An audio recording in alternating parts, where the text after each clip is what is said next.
Good morning. My name is Sherry Pierce, and this is my first ever YouTube video. I'm almost 65 years old. I'm a grandmother, and I have figured out that what I would really like to do is create a ultimate guide to charity and gift knitting. And so this grandmother figured out how to make a website. It's called knitsamazing.com. And I'm making my first video, and we'll be making many more, all about charity knitting. I'm calling this episode and this show Knitsamazing, because what's more amazing than knitting for someone in need? There are so many organizations out there, it's kind of hard. It's really kind of overwhelming when you start researching what to knit for. You have to think about what fiber.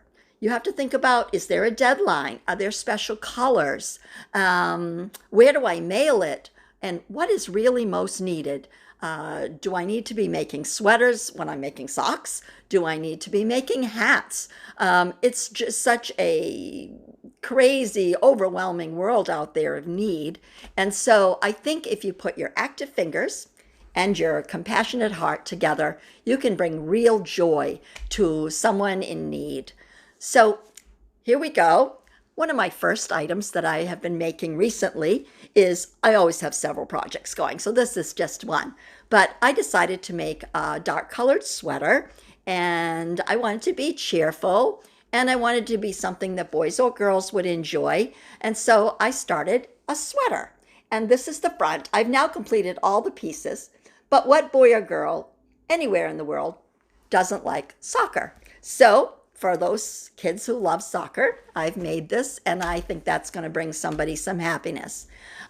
Next week, on my next video, I'll have all the pieces seamed together, and I'll have the neckband done, and I will present it so you can see it all done.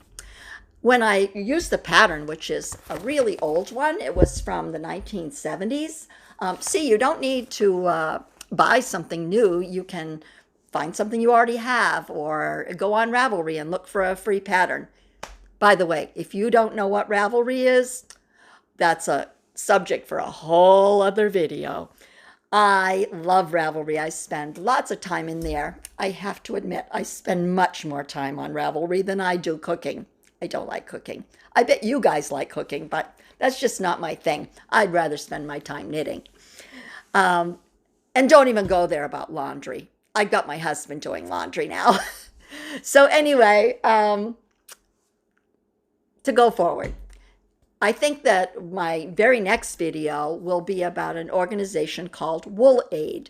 And they have been really, really helpful about sending items to Syria and Greece and Afghanistan. They need 100% wool. They need dark colors. Right now, I think their biggest need is for children and teens. They were needing hats and socks, I believe they were, but don't quote me. I'm going to go back and check that out, and we'll have a lot of info on that in the next video. But there's so many organizations, and there's so many ways that you can help, whether you're a beginner, an intermediate, or advanced knitter. There's always someone needing your skills. So for today, that's it. And I hope you'll join me as we move along and move forward with this project called Knitsamazing. Thank you for joining me today, and see you soon. Bye-bye.